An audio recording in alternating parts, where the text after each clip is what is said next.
Backstage Pass on the Boise Beat, and today we are welcoming none other than Jonah Kagen, all the way from Savannah, Georgia, singer-songwriter. If you happen to catch him over at Treefort 2024 here in Boise, Idaho, then you were definitely in for a treat. I know I was. It was one of the first times that I got to listen to him, and so we're stoked to get him on deck here, talk shop about a couple things. He's just recently announced that he's got a pre-save for a release dubbed God Needs the Devil. He's got a tour that he's currently on right now as well, Save My Soul Tour. And we're just going to talk about all things Jonah Kagen. So without further ado, what's happening, brother? How you doing today? What's going on? How are you, man? I'm doing really good. Thanks for jumping on here with me. Appreciate you. Of Well, hey, course. yeah, let me talk to you about real quick a couple of the exciting new drops that I just mentioned right now. You do got a track that just released. I know it's on pre-save right now. I remember you playing it. I think for the first time you said you were playing it for audiences over at Treefort. Is that right? Yeah, I've been playing it on this tour, but Mhm. that was the first time that I had played it for an audience that wasn't necessarily mine too. So it was a really cool experience. Yeah. Well, hey, talk to me about that if you would for just a second, like the inception behind the track, the inspiration behind it. You kind of alluded to a couple things I know when you mentioned it, you're like, you're not going to get the answer to, what your beliefs were or whatnot, right, on the track Yeah, itself, yeah. but talk to me about Um, the inspiration. yeah, to me, I'm very fascinated with the concept of good and evil and the concept of how kind of religion internalizes that thought process. I think it's like um, to me it's a really easy metaphor to make because I think it's just people feel it so deeply. Mm, So for me, what the song was about, and again, I kind of like leaving it open ended because sure. people are able to formulate their own opinions. And I think a lot of people hear the title or they hear the chorus and they're like, that doesn't make any sense because no, he doesn't need the devil, all Sure. this stuff.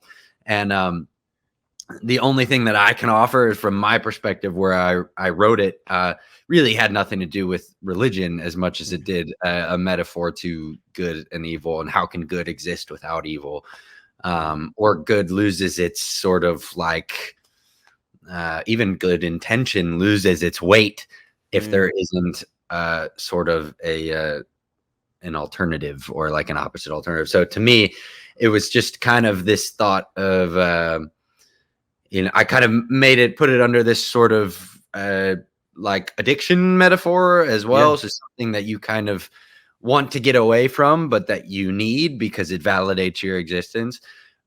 So that was the perspective from which I wrote it. But I also Mhm. think, a lot of people were taking it like, well, God doesn't need the devil. So he doesn't need, I don't need this person, which I think that is a perfectly valid interpretation as well. Sure. But yeah, from my perspective, it really was just like, I've been infatuated with this concept of like how is good validated without the presence of evil. Mm. And so that was kind of what the song was about. Yeah, thanks for sharing that. Yeah, Yeah. it reminds me of the fact that you're becoming very well known for your storytelling, your songwriting abilities, and that was witnessed when I got to hear you as well. Talk to me about the growth that you've experienced from your first EP dropping to your most latest one that dropped in December, right? Yeah. And kind of how you've grown as a songwriter from then until now, because I have to imagine that there's been some monumental leaps here from what I've seen. Yeah, man. It's been a huge growth for me. And honestly, it's not even like just that I've gotten better at writing or if that I've gotten, a better understanding of music or things like that. That all of that is true. But really, I think the growth has been in just finding out what I want to say and finding out Yeah. more about myself. And also even just like the reasons why I'm pursuing music and why does it mean so much to me to be able to write these songs and to put them out. I Mm, think, when I started, the first song that I ever put out, I wasn't planning on releasing music, at least while I was in college. I wasn't planning on it. But I just felt this sort of really deep need for that song when I put it on social media. This was Broken when Broken mm, came out. And I just saw so many people connecting with it. And I almost felt like an obligation to get it into wider hands. And yeah. it wasn't about me. And so then, I was kind of gifted this audience, which was such a blessing, and I couldn't believe it. But really, for me, I was like, I didn't know what I was doing. I didn't know. Mhm. Now I felt like this kind of almost like this weight of having to say something. Um, and I didn't know what to say. Who was I to say something? You know what I mean? Like, why would it be me who had to give people something? And I think what has happened over the last couple of years is that I've grown to realize that um, it's not a burden of responsibility, or it's not an obligation as much as it is an opportunity to give Mm. people something that they can actually connect with and feel on their own personal level. So that's why whenever I talk about Wow. like, my stories or my songs or whatever, they're about something for me. And like, I wrote them from a very specific perspective for me. Yeah. But those songs are about whatever the listener is interpreting them to be about, because I think it's like, I've never liked it. Even for me, like if I some of my favorite songs from other artists, I think that they're so deeply about this one thing, or they resonate with me Mhm. so much, and then I find out that it's like just a completely different meaning behind the lyrics. People who are adamantly like, no, it's about this, and that's not right, because it did something to me. So I think that's kind of been the biggest change. Is it's a service job, but it's a service job in that, I get my sort of satisfaction and my fulfillment not from actually writing the songs, but from sharing the songs and seeing how people are able to relate to it. And I think just musically, I've found out how to support those stories more Mhm. as I've gotten older, and as I've kind of done this, and just like what is the best way to emotionally support these words with music? Like what kind of guitars do I use? What kind of production Sure. does it do? What kind of, but it's become much more about the words and about what I'm actually saying and what that can offer Mm. people. That's been the biggest area of growth for me. Yeah. And thinking through, you mentioned something about, why you do what you do and why has that changed, have you noticed, since you've grown in the messaging component too? Has the why behind why you do it and continue to do it changed as well? I think it's just gotten clearer. I never really like. I think when I started off, all that I cared about was making people feel something. And it wasn't even people. It was like, if I can make one person feel Mm, something or connect with something that I do, then that's enough. And I still stand by that. I think that's enough to do this for the rest of my life.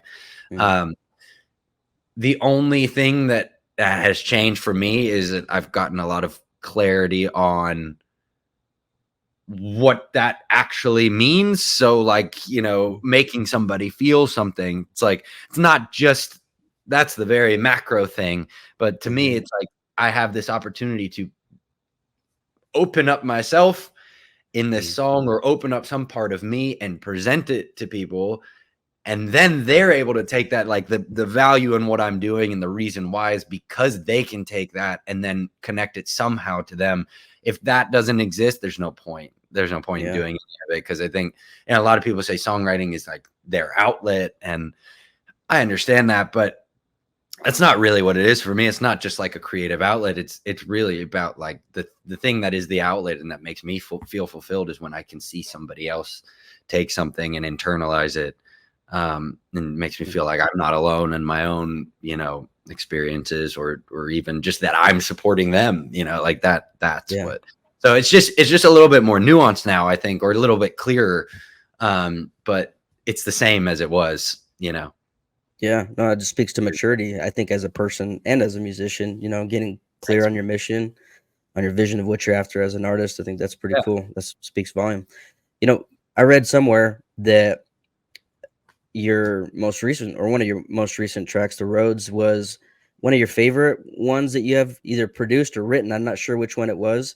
Unpack that for me just a minute, because I know you were able to film that in a pretty unique location. Maybe that was part of it. Like, talk to me about it. Um, that was I talk about this a lot with like some of my friends and my family and stuff. Is I think artists often have this sort of like moment where it kind of clicks, where Uh it's huh. like, and it's not even it doesn't matter if the song is a big deal, or if it's like, it gets 10 streams, or like five people Right. see it, whatever it is. It's just like where everything kind of lines up, Mm, and everything becomes clear, or at least a good chunk of things become a lot more clear about what you want to do and who you want to be. That was what the road was for me, because from everything, from a writing perspective, from a production perspective, from like a even just like the type of story that I was trying to tell, I was like, this is it. And that kind of became the blueprint. So the reason why that is like the special one for me is because everything lined up.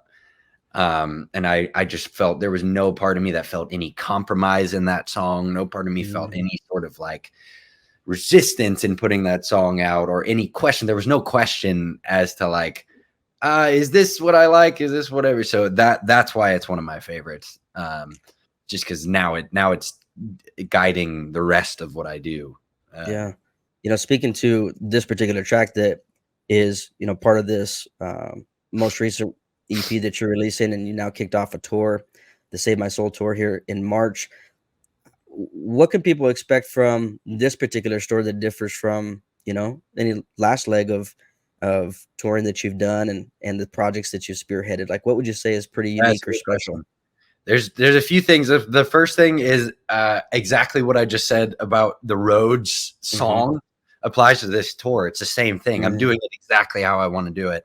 I think like people are hearing these songs. I'm also playing a lot of new songs, and I'm trying out a lot of things just because it just feels good to kind of test things out and to feel the love from people and get feedback. Like that's awesome. But this is the first tour. I mean, this is the first really real headline tour that I've done. And these people are just they're so kind and so attentive, and there's so much love in that room. So when I get up there and start playing these things, I feel safe in playing these songs, and I feel comfortable with these people, and I feel like they get it. They get what I get. It's the same thing. It's just like, I'm here to offer these things to you, and you can take them however you want. And I think there's kind of a mutual understanding there, which feels really comfortable. And I have never had that on a tour. Not to mention the people that I'm touring with, like my opener, Vincent Lima, has become one of my best friends, and my crew, they're just wonderful people. So being on the road with people like that, who also accept me in totality, and we're able to kind of like be our truest self, I think that's a really, really big deal. And then the other part of it is, it's solo, like I'm just me. So and that was a funny thing too. Even at Treefort, there were two like rock bands on before me, and then there was a metal band on after me, and I just had my guitar, and I was like, oh, I was like, what is going to happen here? Because I'm like feeling like this audience is expecting something I didn't really know. And, and I had like this tiny little group of people that were wearing like Jonah shirts and stuff. And I was like, oh, I'm just going to play to them. And then by the end of it, there were, like 400 people in that little chunk just coming to listen.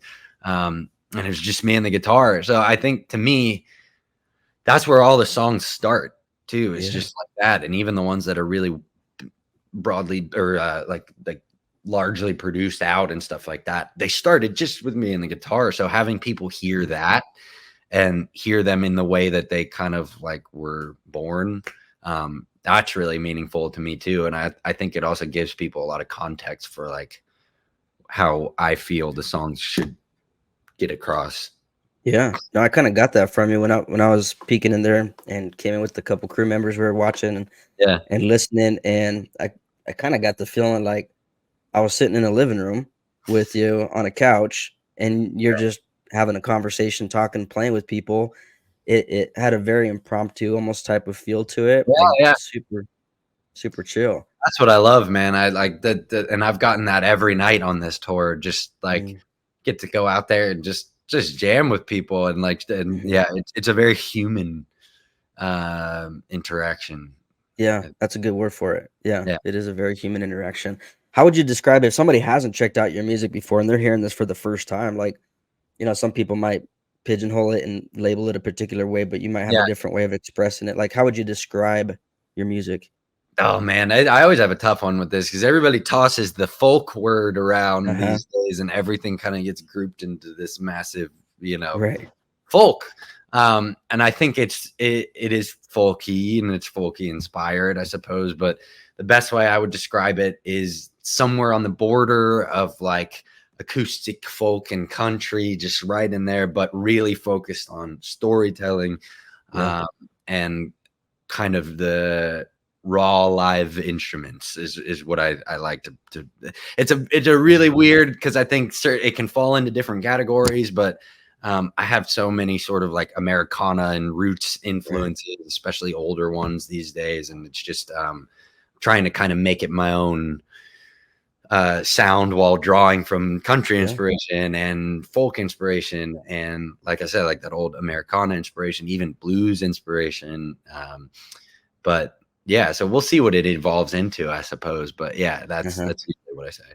Yeah, I think I'd be remiss if I didn't, kind of turn the clock back a little bit and ask behind inspiration, speaking of, because you've been playing for a long time, right? Yeah. Your style has been influenced, I understand, by, a grandfather who used to be a musician and whatnot. Yeah. Talk about the genesis of Jonah Kagen and Oh yeah. music. So he played, my grandfather played in this band called the Offbeats. And he was like 16 when this started, when the band Mhm. started. Um and he was in it for a good chunk of time, and he did it professionally. But he played with this guy named Danny Gatton, who's who's regarded in the guitar community as one of the best guitarists in history. He's my grandfather's still alive, but Danny is not alive. Mhm. He didn't live to see the kind of legendary stardom that he was headed Mhm. for. But he used to show me, my grandfather used to show me all these videos of Danny, and just the way that he kind of beamed over what he did uh, Mhm. was just so cool, because I was like, here's my grandfather. He's like the coolest guy that I know. And he's beaming over this guy and what he can do. I was like, that's so cool. And so, there was that. And just being in a musical environment like that, that was something that was really inspiring to me. Yeah. Um, and then once I got into the guitar, I took up jazz and blues, and I was doing that vein, the same thing that my grandfather was doing. Um, and there was just at some point, like I'm grateful that I started off in that, because it gave me a great technical foundation. And I wasn't singing or writing anything either yet, but I was just learning. And I was little, this is maybe like ages Sure. 6 through 13. Mhm. I was doing the jazz and blues stuff. And yeah, just one day I heard this guy named Andy McKee playing on an acoustic guitar, and it was just so beautiful, and the melodies he was using, I was just like, I was blown away by what this guy could do with the guitar. Um, just all these little, and he wasn't even playing it like the right way, like his fingers were doing weird stuff, and he had all these strange guitars. I was like, what is this? It's like a whole new instrument. And I Mhm. just fell in love with that. And so that, I think that was like the real genesis, as you said, of Mhm. me, was when I found him. And I Wow. have like a lot of influences, obviously, and my old jazz and blues stuff still continues to influence me. But um, it was really just like the groundwork for me to find this guy. And once I Mhm. found him, and I think if people go listen to Andy McKee, you can hear him in how I play. Sure. Um, I think I haven't done maybe a good enough job of advertising the fact that I was a guitarist long before Mhm. I was a singer of any kind. But yeah, he's just, there's so many things that I got from that guy. Yeah. And I've never met him or spoken to him or anything. I'm honestly afraid to, just because of how much he's influenced me. But yeah, and then it was around the same time that I found him that I was kind of falling in love with creative writing. Mhm. Still hadn't really written like songs, but then I was obsessed with short stories and poetry and writing and things like that. And then one day it was just like, let's figure Mhm. out how to put these two together, and songs Yeah. just became, my favorite thing ever. Well, that's awesome. And now decades later, you're neck deep, right, doing what you're love and Crazy. born to do, Yeah, which is, yeah, it's crazy to think about it, huh? What would you say as, a I guess, a word of wisdom to people that are listening, many which may have been listening to you when I ran across you, or we're in that same environment in a community that's fostered around the creative space, right? And giving people a platform to perform. There's so many people that are championing towards, one day being able to do full time what they're Yeah. wanting to do, like you. What would you say to somebody that's aspiring for Just that? a few things, at least that have served me so well. The first one is just uh, be kind, be open. It seems weird, but it's like, because it has nothing to do with actually writing things. But Sure. um, when you're open to music and when you're open to conversations and life, and even just like seeing sort of the beauty and mundane things, it opens Hmm. up this part of creativity, at least for me, that I just hadn't seen before. Hmm. Um, like removing the sort of like, I guess, social block of Yeah. songwriting and being like, this is a cool thing to do. I think a Hmm. lot of people get caught up in like, oh well, I don't want to like writing poetry as a dude isn't cool, or like writing Yeah. short stories or writing songs or writing a love song or like, I was a soccer player before this. I played soccer in Hmm. college, and I was in locker rooms and did all that stuff.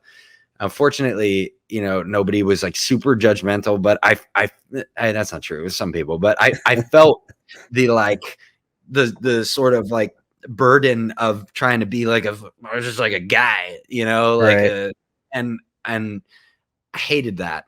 But it wasn't until I like also practiced that compassion that I was expecting or that I needed for other people and other people's art and their music that I was like, this is the coolest thing in the world. Like there's nothing cooler than this. So that's my first thing. And then in that, it's just trust yourself. Like you are naturally going to get better as you continue to do stuff. And you Mhm. don't have to have all the answers. There's no one right way to do something. But if it sounds good, like I think people often overthink it, or they do things for the wrong reason. They're trying to write a song to go viral. They're trying to like, Mhm. and you have all these sort of exterior motives. If you just trust yourself and you make something from your soul and you make something that's true to you, like there's no need to overthink it. There's no need to push for those things. And some obviously Mhm. takes a level of luck to get that sort of exposure. But I am the biggest believer, and if you stick around long enough, that something will happen. That's Yeah, just that's just what it is. So I think, trust yourself, trust the time, be patient. Um, and yeah, yeah, I that's think that awesome. my biggest piece of advice. Yeah, that's sweet. Speaking of action here, I would say you're in full blown action mode, right now with the tour kicking off. So to Yeah. leave people with a final thought on where they can catch you, where they can catch info on your tour that's coming up, your release date we just mentioned that got pre-saved. Where can they find all the goods on Jonah? Yeah, they can. If you hop over to all of my social stuff on Jonah Kagen, it's just Jonah Kagen on Instagram and TikTok and all that jazz. You'll find my tour links, and you'll find the link to my upcoming song that drops on May 3rd. Mhm. And then you can also head over to my website, which again is just jonahkagan.com. That has all the tour dates and all of the ticket links. So if you want to go, there aren't that many shows left. I think we got like a week left on tour. But if there's anybody else that wants to, if the show's not sold out, or even if it is, if you want to reach out to me on Instagram or whatever it is, I'll see if I can figure it out, because I would love to have y'all come to shows. And then I'm doing some festivals in the summer, Nice. uh, and then doing an East Coast run in the fall is the plan. And then, yeah, and I'm in the middle of working on an album right now, so that'll come out this year as well. Um, Mhm. and yeah, I just hope everybody enjoys it. Yeah, that's what's up. You got a lot of good things in the works, so it sounds Yeah, man. exciting. Well, hey, Jonah, this has been a pleasure. I appreciate you so much for jumping on board with me here. I hope to catch you again really soon. If not in person, I'll definitely be catching you virtual and be watching what you're doing. So Yeah, thank you so man. much. It's great to meet you. Thank you for having me. You got it, brother.